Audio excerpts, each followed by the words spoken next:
오늘은 이 사탄의 불행한 운명이라는 설교를 여러분들에게 말씀드릴 텐데, 때로는 사탄이 막강한 힘으로 여러분과 저를 덮치는 것 같은 절망을 경험할 때 우리 접구나 포기할까? 라는 유혹에 빠질 때가 많이 있다라고 하는 것입니다.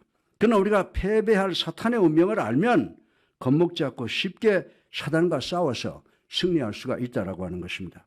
그러면 사단의 운명을 아는 것이 어떻게 우리를 승리하게 하는가를 세 가지로 나누어서 생각해 보므로 오늘 아침 은혜 받기를 주님의 이름으로 축원합니다. 첫째로 우리가 사단이 패배할 운명을 미리 아는 것은 우리에게 매사에 confidence, 이 자신감을 주는 것임을 생각을 해 보겠습니다. 데살로니가 후서 2장에는 사람들의 연합이 거론되고 있는데, 어떤 사람은 이 말씀이 이 세상에 나타날 불법한 지도자들을 문자적으로 표현하는 것이고, 또 다른 사람들은 사단이 교회에서 더 큰 영향력을 갖게 되는 것을 상징적으로 해석을 하는 사람들도 있다라고 하는 것입니다.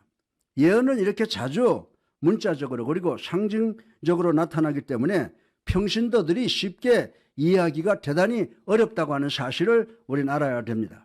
저는 이 말씀의 의미는 언젠가 이 땅에 사단의 영향을 받은 막강하고 무서운 그리고 부정한 독재자가 나타날 것을 뜻한다고 저는 생각을 합니다. 이 사람은 귀신 들린 폭군입니다. 이 폭군은 세상 사람들에게 평화와 질서를 약속하지만 사실은 우리를 전쟁과 테러와 혼돈과 불행 속으로 유도하고 있다는 사실을 우리는 알아야 된다라고 하는 것입니다. 그래서 성경에서는 이 사람을 불법의 사람, 혹은 사단의 개, 혹은 앞으로 올 부정한 지배자, 적그리스도라고, 그리고 요한계시록 13장에는 용에 의해서 힘을 얻은 바다에서 올라온 짐승이라고 부르고 있다라고 하는 것입니다. 그런데 데살로니가 후서 2장 2절로 3절에 보면 예수님께서 영광과 권능의 심판 주로 재림하시기 전에 불법의 사람 곧 멸망의 아들들이 나타나는데, 이 사람들이 주도하여 하나님을 대항하는 악의 세력이 이 땅에서 실현한다라고 하는 것입니다. 더 나아가서 성경은 사단은 자신의 시간이 얼마 남지 않은 것을 알고 미친 개처럼 날뛰고 있다, 이렇게 표현을 하고 있습니다. 따라서 사탄은 하나님과 하나님의 백성을 향하여 마지막 공격을 위하여 전 포문을 열고 all court pressing으로 우리를 공격하고 있다라고 하는 것입니다. 우리 다 같이 데살로니가 후서 2장 4절을 함께 읽어보겠습니다. 그는 대적하는 자라 신이라고 불리는 모든 것과 숭배함을 받는 것에 대항하여 그 위에 자기를 높이고 하나님의 성전에 앉아 자기를 하나님이라고 내세우느니라. 아멘. 사단은 이렇게 하나님을 대적하는 것을 통해서 자기가 적그리스도임을 나타낸다라고 하는 것입니다. 전 요즘에 우리 주변에 일어나는 현저한 현상들, 예를 들어서 하나님의 말씀인 성경과 교회의 기도와 창조론과 십계명을 왜곡시키고 기독교적 도덕과 윤리를 부패시키는 것 등등은 앞으로 서서히 등장할 불법의 사람이 오는 길을 닫고 있는 과정이라고 여러분들에게 말씀을 드릴 수가 있습니다. 이 불법의 사람은 빛을 공격하는 어두움을 사랑하는 모든 사람들 중에 우상 숭배자들이라고 말씀을 드릴 수가 있습니다. 그러나 진리 안에 우리 성도들은 적그리스도가 아무리 자기를 하나님으로 미화시키고 선전하고 유혹해도 그의 진리에서 벗어난 언행을 보고 그가 악한 자임을 알아야 된다고 말씀을 하고 있습니다. 그러나 이 세상에는 적그리스도와 야합하는 사람들이 너무너무 많이 있습니다. 이 말씀은 오직 적그리스도에게 충성을 표하는 자들만이 적그리스도들과 사업적 거래를 한다는 말씀인 것입니다. 요한계시록 13장 16절로 17절에 보면요, 짐승은 높은 자나 낮은 자나 부자나 가난한 자나 노예나 자유인이나 다 그들의 오른손이나 이마에 표를 받게 한다라고 하는 말씀이 기록되어 있습니다. 그래서 이 표가 없는 자는 성도들도 아무것도 사고 팔 수 없게 하여 비방과 환난을 당하게 하는 것이라고 말씀을 하고 있습니다. 이 표는 짐승의 이름이나 그 이름을 뜻하는 숫자다라고 요한은 요한계시록 13장 16절을 통해서 말씀을 하고 있는 것입니다. 저는 과거에는 이 예언을 읽으면서 어떻게 적그리스도 한 사람이 전 세계의 경제를 좌지우지할 수 있을까? 이런 일은 불가능하다라고 의심을 했던 적이 있습니다. 그러나 요즘 컴퓨터에 의한 IT 발전을 보면 불가능한 것만은 아니다라는 생각이 듭니다. 요한계시록 14장 9절로 10절에 보면 만약에 여러분이 세상 지도자가 자신을 하나님이라고 사칭하는 시대에 살게 되고 여러분에게 자신에 대한 충성의 표식으로 그의 문신을 가지라고 협박을 하면 어떤 핍박을 받더라도 거부하라고 권면하고 있는 말씀을 우리 읽어볼 수가 있습니다. 왜냐하면 하나님께서 불법의 사람을 멸할 때 그들도 함께 멸하려고 하시기 때문이라고 하는 것입니다. 사랑하는 성도 여러분, 그러므로 사단은 멸망한다는 예언을 믿고 자신 있게 사단과 싸워서 승리하시는 우리 모두가 되시기를 주님의 이름으로 축원합니다. 둘째로, 왜 그러면 하나님께서 처음부터 사탄을 패배하게 하시지 아직도 사단이 활동을 하게 하시는가에 대하여 질문이 생길 텐데 그 질문을 한번 생각을 해보겠습니다. 우리 다 같이 데살로니가 후서 2장 8절을 함께 읽어보겠습니다. 그때에 불법한 자가 나타나리니 주 예수께서 그의 입의 기운으로 그를 죽이시고 강림하여 나타나심으로 패하시리라. 아멘. 이 말씀은 오랫동안 사단의 힘을 억압하고 있는 분이 계신다는 말씀인 것입니다. 전 이분은 그리스도인들의 마음에 자정하고 계시는 성령님이라고 믿습니다. 따라서 불법의 사람은 오직 성령께서 이 땅을 떠난 후에야 비로소 이 세상을 완벽하게 주장할 수가 있을 것이다 라고 생각할 수가 있는 것입니다. 그런데 워렌 위어스비라고 하는 사람은 이 세상의 교회가 좀 부족하다고 하더라도 절대로 과소평가하지 말라고 했습니다. 이분은 현대교회가 비록 완벽하지는 못하지만 앞으로 다가올 심판을 지연시킨다라고 말을 했습니다. 여러분들 창세기에 보게 되면 창세기에 나타나는 롯이 완벽한 의인은 아니지만 소돔성의 그의 존재는 하나님의 심판을 유보시켰다고 하는 것을 우린 잘 알고 있는 것입니다. 따라서 저는 우리가 기다리는 것은 적그리스도가 아니고 이 세상으로부터 교회를 구원하시기 위해서 공중으로 재림하시는 예수 그리스도를 기다려야 된다고 확실히 믿습니다. 아멘. 이 상황을 데살로니가전서 4장 16절로 17절에 보면 주께서 호령과 천사장의 소리와 하나님의 나팔 소리로 친히 하늘로부터 강림하시리니 그리스도 안에서 죽은 자들이 먼저 일어나고 그 후에 우리 살아남은 자들도 그들과 함께 구름 속으로 끌어올려 공중에서 주를 영접하게 하시리니 그리하여 우리가 항상 주와 함께 있으리라. 아멘. 믿습니까? 네. 저는 이 말씀을 통하여 예수 그리스도의 재림은 두 단계로 이루어진다고 말씀을 드리고 싶은 것입니다.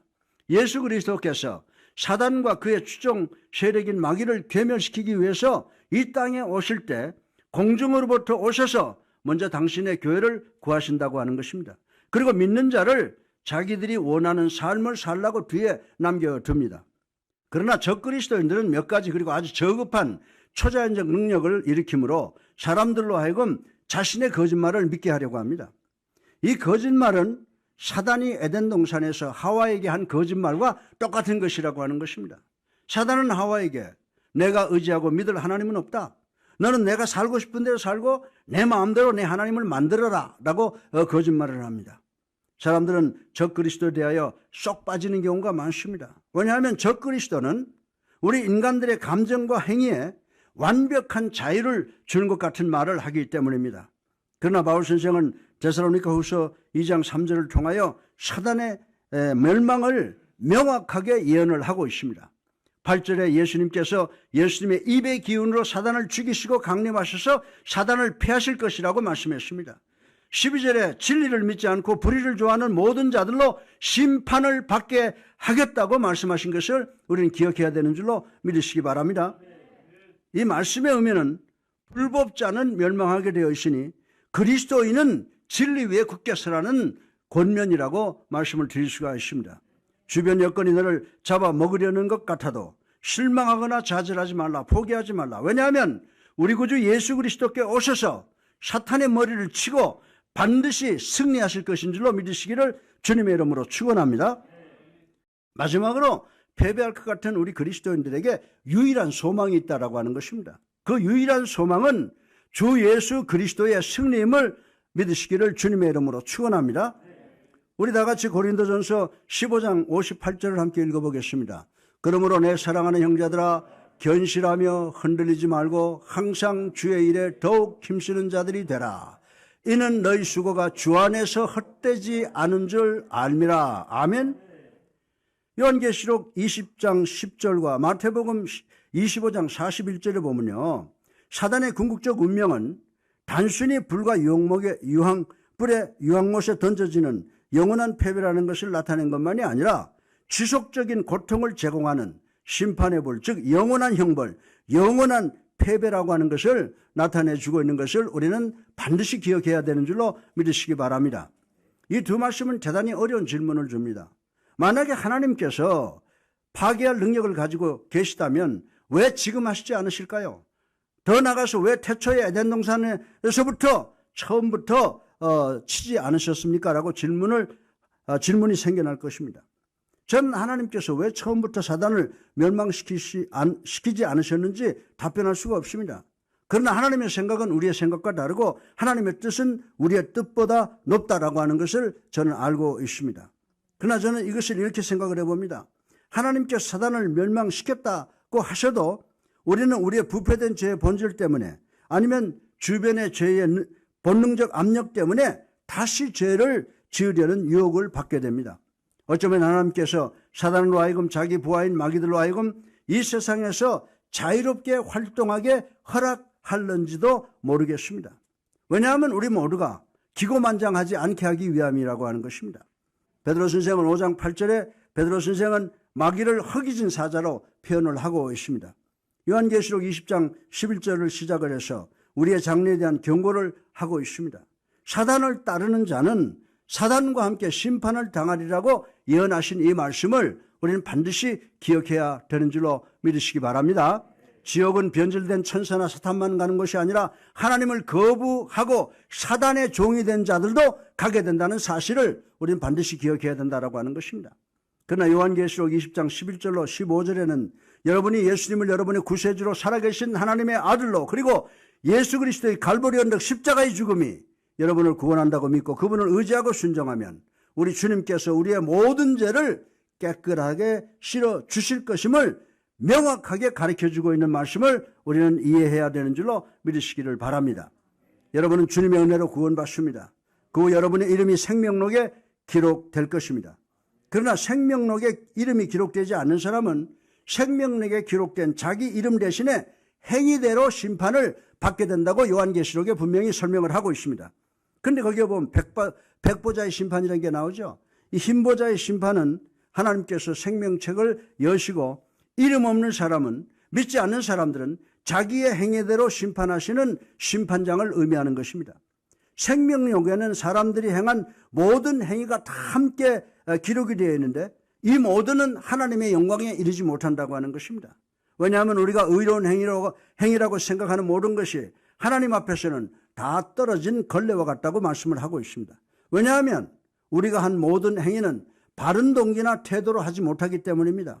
그러므로 우리가 행한 모든 것이 백일하에 드러나게 됩니다. 그러면 우리는 하나님 앞에서 변호할 길이 없습니다. 우리 모두는 죄인입니다. 대부분의 사람들은 요한복음 3장 16절 모르는 사람이 없죠. 모두가 다 잘 아는데 소수의 사람은 많이 요한복음 3장 36절을 알고 있습니다. 하나님께서는 요한복음 3장 36절을 통하여 심판의 날에 우리는 하나님의 은혜 아래에 있든지 하나님의 진노 아래에 있게 된다고 설명을 하고 있습니다. 우리의 이름이 어린 양의 생명록에 기록되어 있든지 행위의 책에 기록될 것을 의미하고 있다고 하는 것입니다.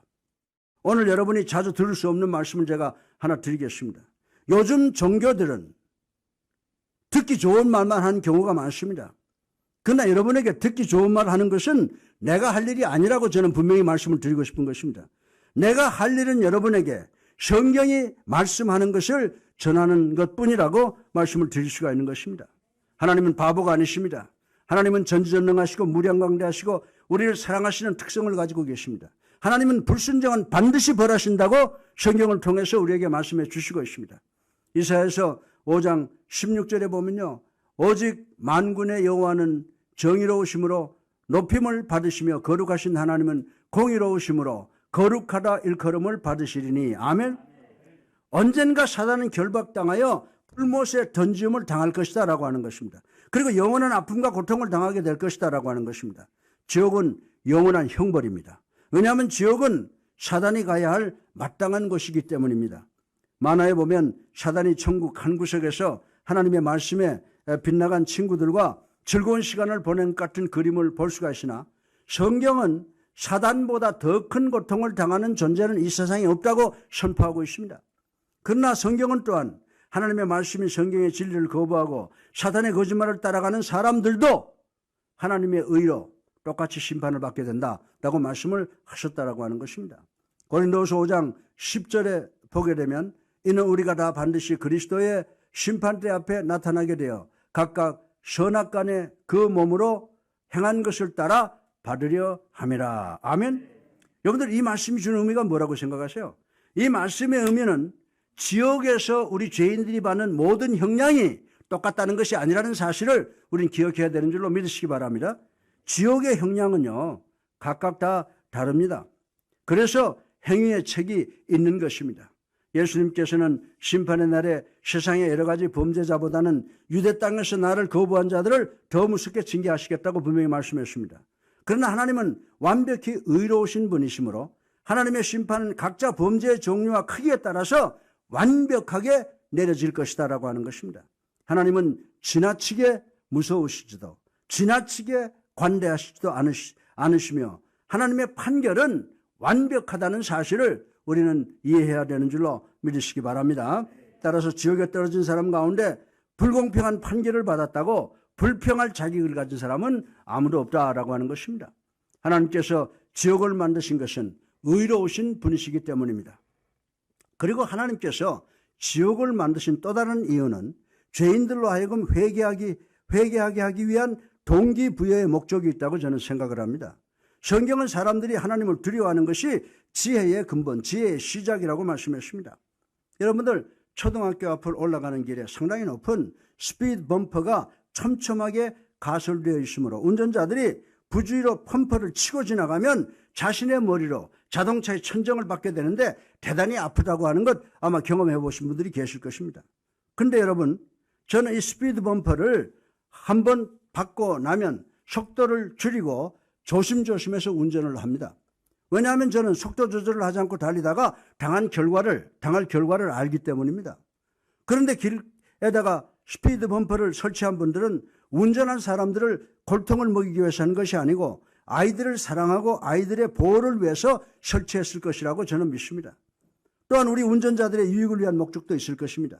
우리 중에 불행하게 아이를 지어 죽게 하면 우리의 삶이 끝이 나기 때문인 것입니다. 어린아이 보호구역이라는 사인을 붙인다고 해서 모두가 어린아이를 사랑한다고 해서 자동차의 속도를 낮추지를 못합니다. 그러나 민식이법이 있어서 처벌받을 수 있다는 경고가 우리로 하여금 차를 서행하게 한다라고 하는 것입니다. 우리의 행동 변화의 동기를 제공한다라고 하는 것입니다. 마찬가지로 하나님께서는 우리가 나가는 길에 지옥을 만들므로 앞에 위험이 있다는 경고를 우리에게 주심으로 우리 마음에 죄짓지 않도록 결단하게 하려는 의도가 있다는 사실을 우리는 아셔야 되는 줄로 믿으시기 바랍니다. 우리가 하나님께서 여러분을 사랑하십니다. 예수 그리스도께서 여러분을 위하여 돌아가셨습니다. 주님께서 여러분이 죽으면 천국으로 인도하기를 원하십니다. 그러나 이런 거면은 대부분의 사람들이 감동받지 못하고 동기유발을 시키지 못한다라고 하는 것입니다. 따라서 하나님께서 우리가 당신의 말씀을 무시하거나 거부하면 무섭고 불행한 결과를 초래하게 된다는 경고를 우리에게 주시고 있다는 사실을 우리는 알아야 되는 줄로 믿으시기 바랍니다. 우린 대단히 자주 성도들에게 지옥을 전함으로 겁을 주거나 협박을 해서는 안 된다라고 생각하는 경우가 있습니다. 그렇습니까?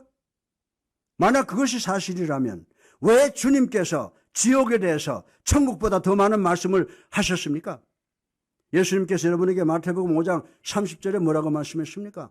또 내 오른손이 너를 죄짓게 하면 그 손을 잘라버려라. 몸의 한 부분을 잃을지라도 온 몸이 지옥에 떨어지지 않는 것이 더 나으니라. 아멘? 아멘이죠. 예수님께서 누가복음 16장 22절 24절에 이렇게 말씀하십니다. 어느 날 거지가 죽어 천사들의 인도로 아브라함의 품에 안겼고 부자도 주고 땅에 묻혔다고 했습니다. 부자가 지옥에서 고통을 당하는 중에 쳐다보니 멀리 아브라함이 보이고 나사로의 품에 안겨 있었다고 했습니다. 그래서 부자는 큰 소리로 아버지 아브라함이여 나를 불쌍히 여겨 주시옵소서. 나사로를 보내 손가락 끝에 물을 찍어다가 내 혀를 시원하게 해 주십시오. 내가 불꽃 가운데서 너무 괴로워서 죽을 지경입니다라고 부르짖었다라고 하는 말씀이 있습니다. 이 말씀 누가 한 거예요? 예수님이 우리에게 주신 경고의 말씀인 줄로 믿으시기 바랍니다. 그래서 로마서 1장을 보게 되면 인간의 역사가 점진적인 타락으로 멸망의 내리막길을 치닫고 있는데 자신들의 눈앞에서 하나님에 대한 두려움이 없으므로 스스로 멸망의 길로 내려가다가 죽게 되므로 초월적 구원의 손길을 필요로 하고 있다라고 결론을 내린 것을 볼 수가 있습니다. 미국의 포르노 영화 시상식에서 축사자가 나와서 우리 모두 죽어 지옥 갈지라도 오늘은 즐깁시다라고 하는 내용의 만화가 있었습니다. 저는 이들이 지옥으로 가기를 원치 않습니다. 저는 저들을 구원받기를 원합니다. 이들의 모습을 통해서 하나님을 두려워하지 아니하면 저들의 윤리 도덕적 행위에 절제가 없다는 것을 알 수가 있습니다. 잠언 14장 27절에 여호와를 경외하는 것은 생명의 셈이니 사망의 그물에서 벗어나게 하느니라. 아멘. 네. 제가 오래전에 예수님의 재림에 대해서 연속 설교를 한 적이 있습니다. 첫 설교를 시작하려고 하는데 한 젊은이가 왔습니다. 그 사람은 예수를 믿는 사람이 아니라서 그의 가족들이 그를 위해서 간절히 기도하는 것을 제가 알고 있습니다. 그 순간 저는 오늘 내 설교가 저 친구 다시는 교회에 발을 들여놓지 않게 만들겠구나라고 걱정을 했었습니다. 그런데 그 다음 주일에 예배에 출석을 했습니다. 그 다음 주일도, 그리고 그 다음 주일은 앞으로 나와서 믿고 세례를 받았습니다. 그 청년이 세례 받으면서 목사님의 그 재림에 대한 설교가 저를 아주 두렵게 해서 오늘 제가 세례를 받게 되었습니다라고 고백을 하는 것을 들었습니다. 사랑하는 성도 여러분, 성경은 하나님을 두려워하는 마음은 생명으로 인도한다고 말씀하고 있는 것을 우린 기억해야 되는 줄로 믿으시기 바랍니다. 따라서 하나님의 종들이 하나님의 말씀을 가리키면서 지옥에 대한 실체의 교훈을 희미하게 아니면 약화를 시키면 엄청난 실수요 범죄라고 하는 것을 우리 목회자들은 기억을 해야 된다라고 하는 것입니다. 전 여러분에게 성경적으로 공갈을 하고 협박을 해서 성도들을 불안하게 하는 목회자가 아닙니다. 전 여러분이 교회를 나가면서 걱정하고 의심하고 갈등하게 하는 그런 목사가 아닙니다. 사랑하는 성도 여러분, 지옥에 대한 이런 무서운 표현들이 복음을 엄청나게 기쁜 소식으로 만들게 되는 줄로 믿으시기 바랍니다. 복음은 엄청난 기쁜 소식입니다. 왜냐하면 이 복음은 우리를 무서운 죄로 인한 심판으로부터 구원해 주시기 때문인 줄로 믿으시기 바랍니다. 예수님께서 마가복음 16장 16절에 뭐라고 말씀하십니까? 믿고 세례받는 자는 구원을 얻을 것이요 믿지 않는 사람은 정죄를 받으리라. 아멘. 내가 여러분들에게 세례받으라고 한다고 해서 잘못된 것을 하시는 것인가를 한번 생각해 보아주시길 바랍니다. 결론으로 이 말씀 드리고 오늘 설교를 마치겠습니다. 얼마 전에 있었던 일입니다. 성도 가운데 전화를 걸어서 다 죽어가는 소리로 목사님 제가 암에 걸렸대요 라는 절망적 소식을 전해왔습니다. 그런데 약 일주일 후에 그분에게서 또 전화가 걸려왔는데 이번에는 아주 밝은 목소리로 목사님 기쁜 소식이 있습니다. 제가 암 초기래요. 의사선생님께서 말하는데 치료받으면 100% 완치된대요 라고 소리 질렀습니다. 사랑하는 성도 여러분, 이것은 대단히 기쁜 소식입니다. 왜냐하면 불과 일주일 전에 이분은 암이 생겼다는 절망적 소식을 들었기 때문이라고 하는 것입니다. 복음이 바로 이런 것입니다. 가장 나쁜 소식이 최고의 기쁜 소식이 되는 것입니다. 우리는 나쁜 소식을 듣지 못하면 기쁜 소식을 이해하지 못한다는 것입니다. 다시 말해서 무서운 죄의 특징을 알지 못하면, 죄로 인하여 받는 심판을 알지 못하면 복음이 기쁜 소식임을 알지 못한다는 사실을 우리는 깨달아야 된다라고 하는 것입니다. 그리고 우리에게 최고로 기쁜 소식은 뭡니까?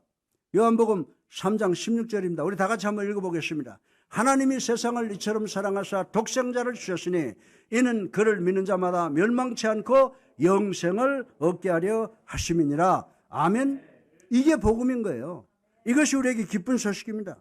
이 기쁜 소식은 여러분과 나는 행위로 구원받은 것이 아니고 여러분의 믿음을 통한 은혜로 구원받았으므로 자랑할 것이 없다는 것입니다. 우리는 예수 그리스도의 십자가와 보혈로 우리들의 원죄와 자범죄로부터 오는 그 징계로부터 구원받은 것에 대하여 감사해야 되는 줄로 믿으시기 바랍니다. 언젠가 예수님께서 분명히 공중 나팔을 부시면서 오실 것으로 저는 믿습니다. 예수님께서는 영광의 모습으로 다시 오실 때 여러분의 입김으로 사단을 쫓아버리실 줄로 믿으시기 바랍니다. 이것이 우리로 하여금 2020년을 매사에 승리로 정리하게 할 엄청난 기쁜 소식인 줄로 믿으시기를 주님의 이름으로 축원합니다.